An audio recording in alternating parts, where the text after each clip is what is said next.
Hello, it has been a while. I think last time I checked, it's been 7 or 8 months since I last uploaded, and I do this every year. Ever since I graduated college, it's a gamble of when I will be uploading to YouTube. Anyway, if you're new here, my name is Karen.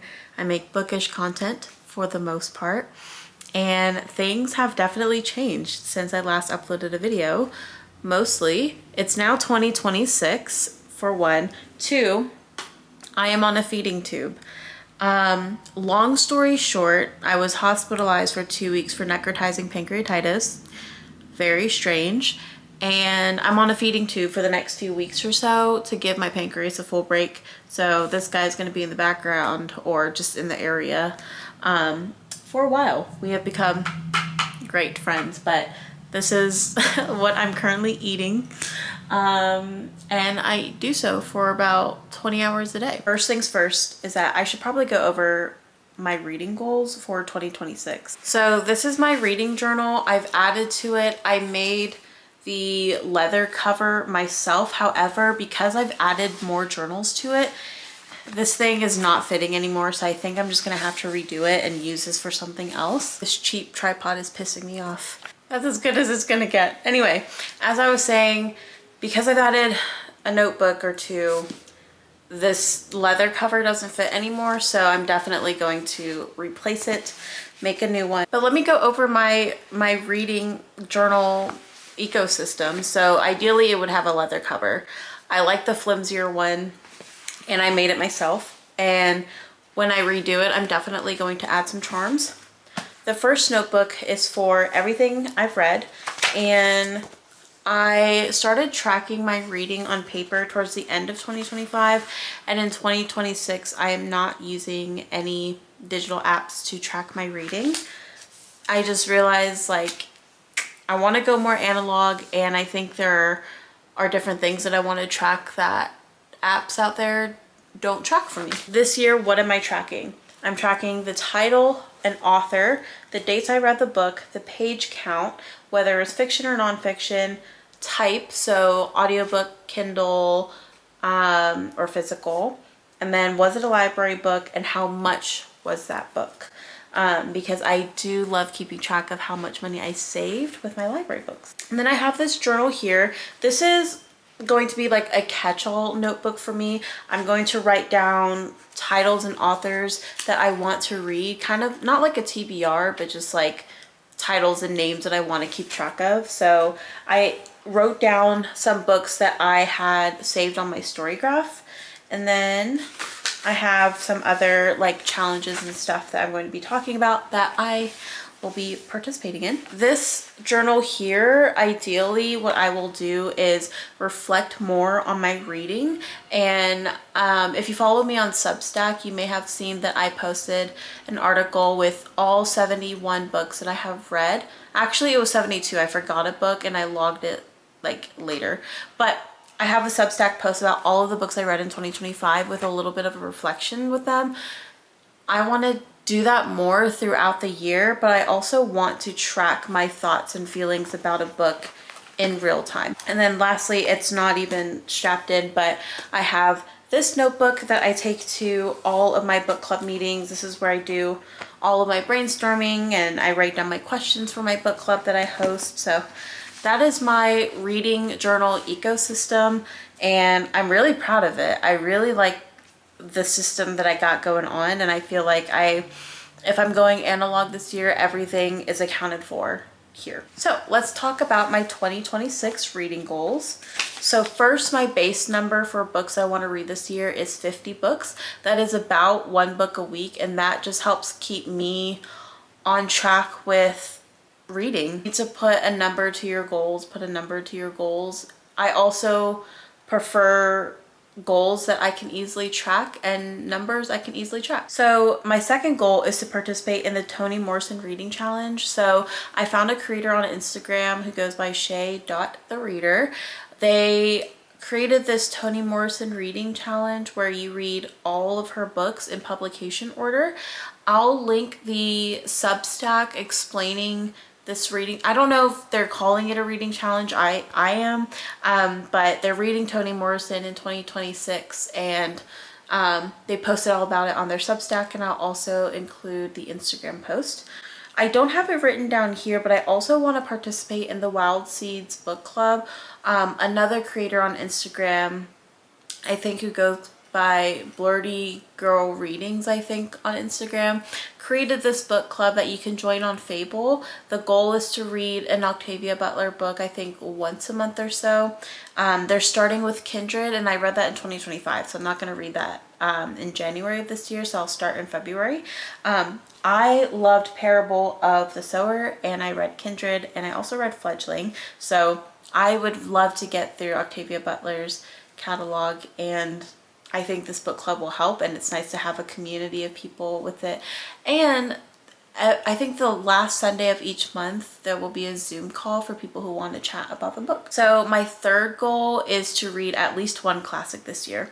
Every time someone talks about a classic book they read in high school, I literally cannot recall what I read in high school. I'm eyeing Fahrenheit 451. I feel like it's a book that I would personally enjoy reading and analyzing. Also, what classifies a book as a classic? Can someone please explain to me what makes a book a classic? And can you not use the definition, it stood the test of time? And so the rest of the goals are not really about reading, but they're reading adjacent. So I want to attend 5 author events this year. I've never actually counted how many author events I've participated in or attended in the past, and I'm trying to figure out if I would consider, I would count the authors separately, but YALLFest I guess would be just one author event. Lastly, my goal is to conduct at least one author interview. So in 2025 I got to interview Katie Gilbert. I got to interview Katie Gilbert, who wrote Love, Cancer, Action, which is a new young adult romance book. And I got to interview her at YALLFest, and it was such a great interview. She was so kind, and I just love talking to authors about their writing process and their inspirations. And I really want to get back on my Substack game, but really I think I need to make it a little bit more bookish and use my Substack as a place to host these author interviews. I don't know, something. Anyway, those are my reading goals for 2026. I'm really excited. I feel like these are goals that I can easily achieve this year. I really don't know what this year has in store for me. Like, I can't envision this year past the month of April right now. I'm currently reading The Untelling by Tayari Jones on my Kindle. Tayari Jones also wrote An American Marriage and Leaving Atlanta, and I believe Silver Sparrow is the title of the book. Anytime I read a Tayari Jones book, I'm literally like, what goes through her brain for her to come up with these types of stories? I find that her books are very character driven, and there's always some sort of main theme that ties the characters all together. In this current book, I am following this main character who experienced a really tragic event in her childhood that killed her father and her baby's sister, I believe. And so that grief from that traumatic event follows her, of course, throughout her entire life. And I think it's affected maybe a little bit how she is sort of experiencing and carrying out this pregnancy that she hasn't told anybody about. So anyway, we follow this one character through that childhood event, and then through a little bit of college and meeting her roommate and best friend. And I'm 60% of the way through, and at this point I feel like I'm still trying to find the what's the point of the story sort of moment. However, I really do appreciate the way Tayari Jones writes her characters. So that is what I'm currently reading.